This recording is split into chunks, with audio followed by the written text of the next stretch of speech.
Audio Jungle. Audio Jungle. আসসালামু আলাইকুম বন্ধুরা, আপনারা দেখছেন Nahid take tips YouTube channel. বন্ধুরা, ভেক্টর গ্রাফিক্স ডিজাইন কোর্সের পঞ্চম পার্টে আপনাদেরকে স্বাগতম। যারা আমাদের এই কোর্সের প্রথম পার্টগুলো দেখেননি, পূর্ববর্তী পার্ট, তারা আমার চ্যানেল থেকে পূর্ববর্তী পার্টগুলো দেখে আসুন এবং ভিডিওটি না টেনে দেখতে থাকুন। তো চলুন বন্ধুরা, কম্পিউটার স্ক্রিনে যাই এবং সফটওয়্যারের কাজগুলো দেখি ইনস্কেপ সফটওয়্যারটির। তো বন্ধুরা, এখানে দেখুন, আমরা গত পর্বে দেখেছিলাম ফাইল মেনু থেকে এখানের অনেকগুলা অপশন যেগুলো আছে ফাইল মেনু থেকে। আজকে আমরা দেখব এডিট মেনু থেকে, মেনু বারের এডিট মেনু থেকে আমরা আজকে কাজগুলো দেখব। তো বন্ধুরা, ধরুন আপনি অনেকগুলো ডিজাইন করেছেন আপনার পেজের উপর, অথবা আর্টবোর্ড, যেটাই বলেন না কেন, অথবা ডকুমেন্ট। এক একজন ডিজাইনার এক একভাবে আপনার বলে থাকে বিভিন্ন কিছু। তো মূলত আপনার জিনিসটা ফোকাস করুন। এখানে ধরুন আমি ডিজাইন করার সময় এই ডিজাইনটা আমি ভুলে ডিলিট করে দিলাম। ডিলিট করার পর আমার তো মনে হচ্ছে হ্যাঁ, ডিজাইনটা তো ভুলে ডিলিট হয়ে গেল, বা ভুলে নষ্ট হয়ে গেল, বা ভুলে অন্য কিছু যাই হতে পারে, সেটা আপনি চাচ্ছেন আবার পূর্বের অবস্থায় নিয়ে যেতে। তখন আপনি কি করবেন, এডিট মেনু থেকে প্রথম যে অপশনটি আছে আন্ডুতে ক্লিক করবেন। দেখুন এটা চলে এসেছে। যারা নতুন তাদের এইভাবেই আমি বোঝাচ্ছি, আর যারা পুরনো তারা আপনি খেয়াল করুন, ওনারা Ctrl+Z ক্লিক করলেই কিন্তু এটা আপনার চলে আসে। কী কারণে? কারণ এই যে আন্ডুর অপশনে দেখুন Ctrl+Z বাটন, আপনার কিবোর্ড থেকে Ctrl+Z আপনি ক্লিক করলেই কাজ হয়ে যাবে। দেখুন আমরা কিবোর্ড থেকে করছি, ধরুন এটা আমি ডিলিট করে দিলাম। এখন Ctrl+Z একসাথে প্রেস করলাম, এটা চলে আসলো। তারপর নিচের যে এটা আছে রিডু, শিফট Ctrl+Z। মনে করছেন আপনি এটা ডিলিট করেছিলেন, এটা আপনার ডিলিটই ভালো ছিল, অথবা ডিজাইনটা আপনি যেভাবে করেছিলেন পূর্বের অবস্থায় ভালো ছিল, মানে ফিরিয়ে এনে এটাকে বেমিল লাগছে বা খারাপ লাগছে, আপনি এটাকে আগের অবস্থায় নিয়ে যেতে চান। তো Ctrl+Shift+Z, দেখুন এটা ডিজাইনটা কিন্তু চলে গেছে। Ctrl+Z দিলে আসবে, Ctrl+Shift+Z দিলে আবার চলে যাবে। তারপর নিচে আছে আন্ডু হিস্ট্রি। এখানে হিস্ট্রিতে ক্লিক করলে দেখুন অনেকগুলো আমাদের হিস্ট্রি প্যানেল খুলে গেছে। এখানে দেখুন, এই যে আমি ক্লিক করতে থাকলে আমাদের ডিলিট আপনার হিস্ট্রি সব সামনে এসে যাবে। প্রথমে এইটা করেছিলাম, পরে এটা, এইভাবে এইভাবে এইভাবে।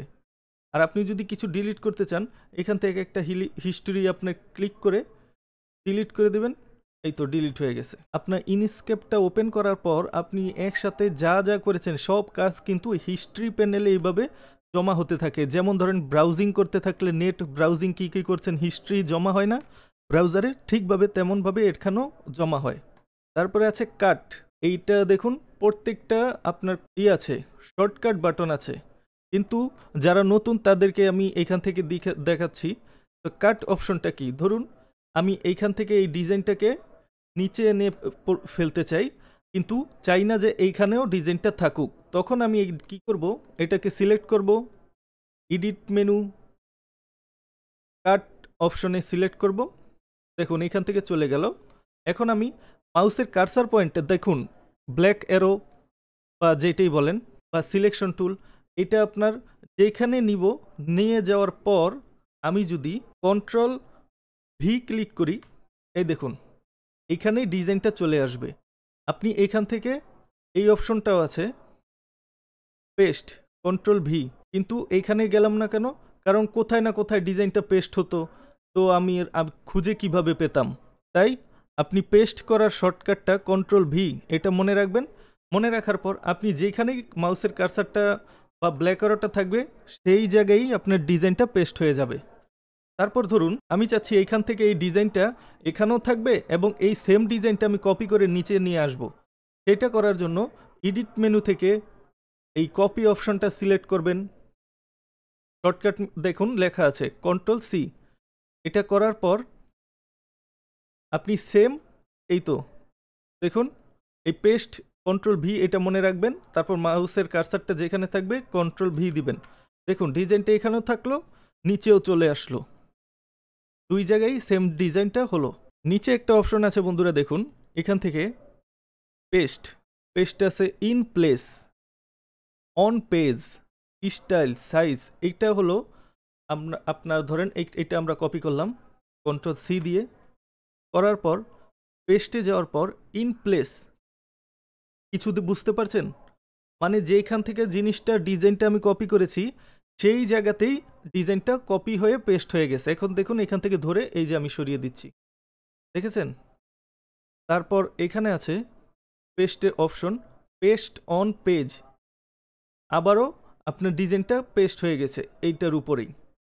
এই কারণেই বলি আপনার কন্ট্রোল ভি, কন্ট্রোল সি এইরকম পেস্ট করার অপশনটা যেটা আছে কন্ট্রোল ভি, এটা মনে রেখে মাউসের কার্সারটা ওই জায়গায় রাখবেন যেখানে আপনি ডিজাইনটা কপি করতে চান, সেইখানে রেখে যদি কন্ট্রোল ভি দেন দেখবেন ডিজাইনটা সেই বরাবর আপনার পেস্ট হয়ে গেছে।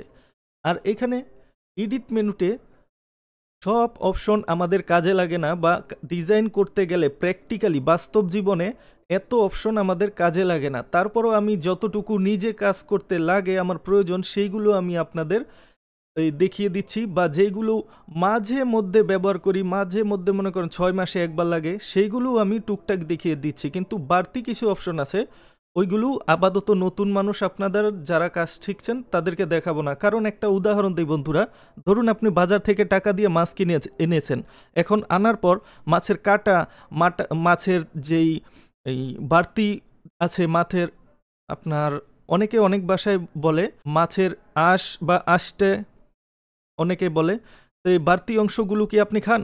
অবশ্যই বাড়তি অংশ খান না, মাছ খান। কাঁটাটাও ফেলে দেন, মাছের আপনার যে বাড়তি আপনার অংশ আছে ময়লা ওইগুলো ফেলে দেন। তারপর মাছের আঁশ বা আঁশটে যেটা বলেন, এক একজনে এক এক ভাষায় বলে, ওইটাও ফেলে দেন।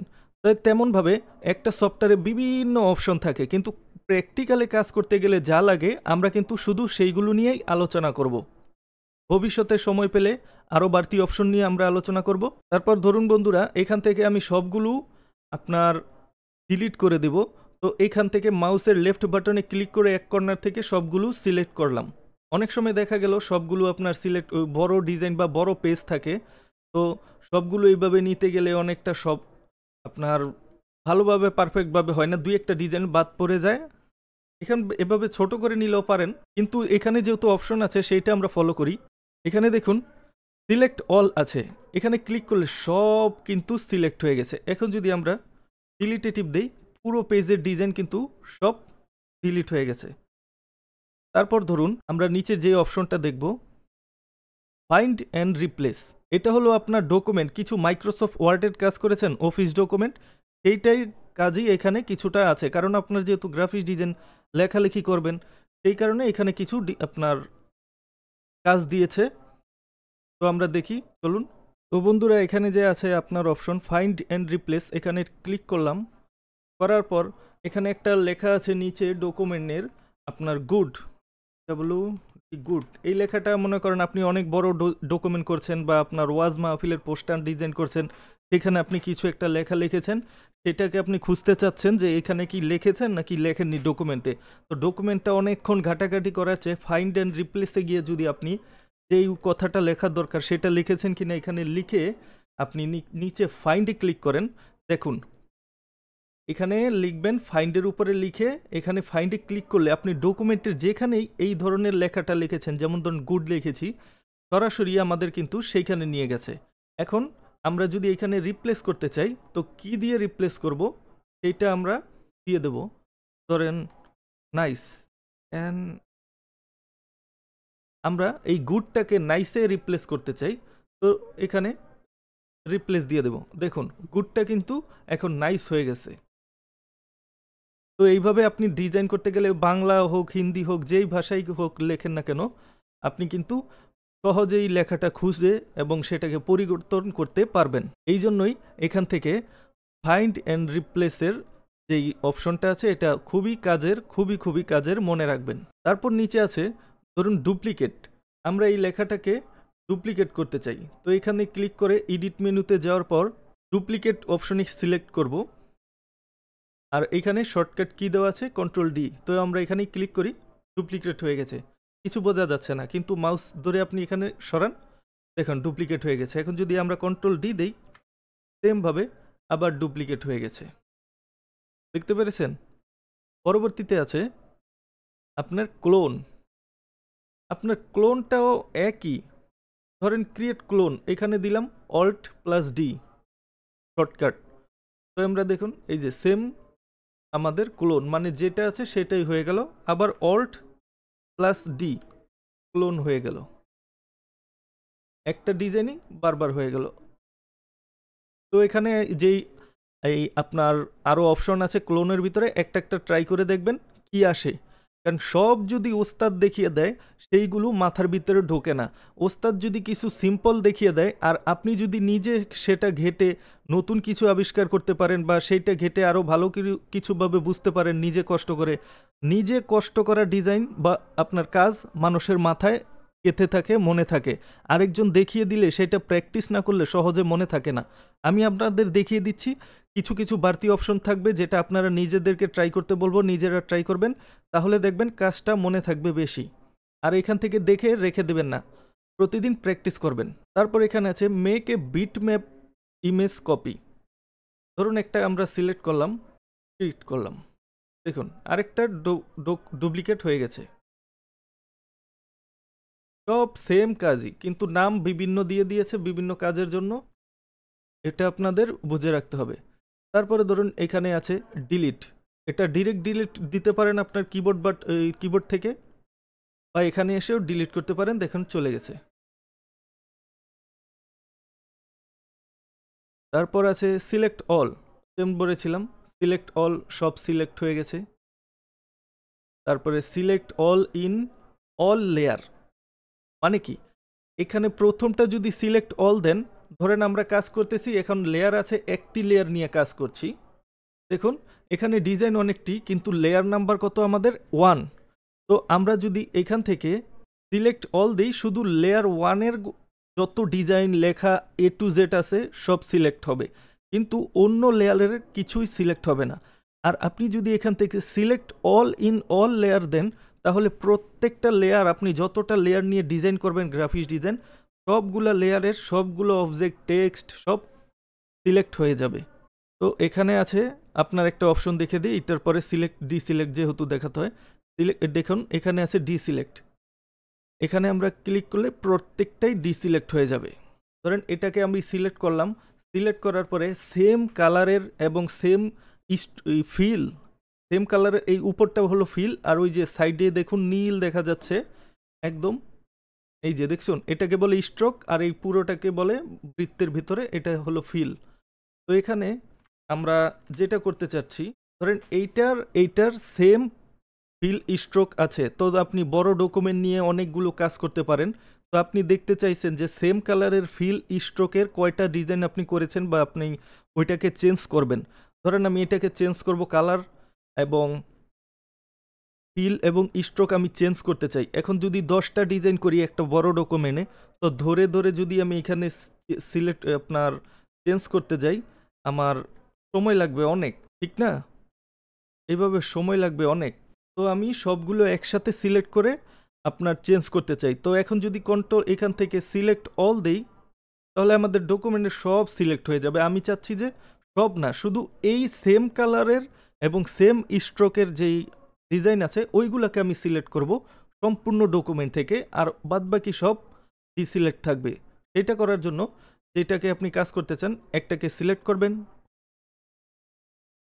দেখুন ক্লিক করার সাথে সাথে এইটা আর এইটা কিন্তু একসাথে সিলেক্ট হয়ে গেছে। তারপরে ধরুন এটা বাদ দিয়ে আমি হলুদটাকে নিলাম, নেওয়ার পর এখান থেকে যাওয়ার পর select same fill and stroke, দেখুন এইগুলো কিন্তু আমাদের সিলেক্ট হয়ে গেছে, একটা দুইটা, দেখতে পেরেছেন একভাবে সিলেক্ট হয়ে গেছে। এখন আমি কালার যদি চেঞ্জ করতে চাই, দেখুন সবগুলো দোনোটা আপনার কালার কিন্তু চেঞ্জ হচ্ছে একসাথেই, কারণ আমি একসাথে সিলেক্ট করেছি। পরবর্তীতে এইরকমভাবে দেখবেন সিলেক্ট সেমে আছে শুধু ফিল, শুধু stroke, stroke style, object type, এগুলা একটার পর একটা আপনারা ট্রাই করে দেখবেন। এটা হলো আপনার শুধু ফিল, দেখুন সিলেক্ট করলাম শুধু ফিল, ফিল কালারটা। আবার যাওয়ার পর এখান থেকেই আমরা সিলেক্ট সেম স্ট্রোক কালার, এই যে এটা ধরলাম,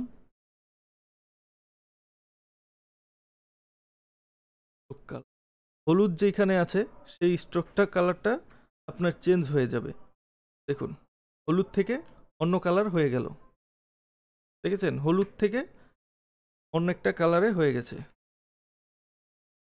এরকমভাবে সেম কাজ করতে পারবেন এখানে। তারপর হচ্ছে রিসাইজ পেজ সিলেকশন, আপনি পেজের সিলেকশনটা রিসাইজ করার জন্য এটা দরকার পড়ে। এখানে আছে ইনপুট ডিভাইস, এক্সমেল, এই কয়েকটা আপনার পড়ে না আর কি। এটা হলো লক অল গাইড। ধরেন আপনি এখানে গাইড নিয়েছেন, ডিজাইন করার জন্য উপর থেকে গাইড টেনে নিয়েছেন, রোলার থেকে গাইড আনছেন, গাইড আনলাম। এখন গাইডটা ডিজাইন করার সময় আপনার এই যে দেখুন লড়ে যাচ্ছে, গাইডের উপর আসছে, এটা কিন্তু লড়ছে। তো আমরা যদি এটাকে লক করতে চাই, এখান থেকে লক অল গাইড, এখন আমরা চাইলেও ধরতে বা লড়াতে পারবো না, আমরা ডিজাইনটা পারফেক্ট করব। অনেক সময় গাইড নিয়ে ডিজাইন করতে গেলে আপনার গাইডের উপরে যদি লক না করে নেন, সবগুলা কিন্তু গাইড লড়ে যাবে, ডিজাইনে মিস্টেক হয়ে যাবে। সেই জন্য এখান থেকে লক গাইড, আবার লকটা যদি ছুটিয়ে দিই, এখন আমরা এটাকে গাইডগুলোকে নাড়াতে চাড়াতে ধরতে পারবো। বুঝেছেন? আর যদি এই এডিট মেনুর বিভিন্ন অপশন নিয়ে আপনাদের কোনো জানা বা প্রশ্ন থাকে, আপনারা করতে পারেন। আর এখানে যে প্রিফারেন্স আছে, এটা কিন্তু আমি প্রথমেই দেখিয়ে দিয়েছিলাম। নতুন মানুষ হলে এইখানে বেশি ঘাটাঘাটির দরকার নেই, নয়তো আবার সফটওয়্যারের সমস্যা হবে, পরে আবার ডিলিট করে আবার নতুন করে সেট দিতে হবে। তো বন্ধুরা, পরবর্তী পার্টগুলো মিস করতে না চাইলে আমার চ্যানেলটি সাবস্ক্রাইব করে রাখুন এবং আমার চ্যানেলকে একটু সাপোর্ট করুন। ধন্যবাদ।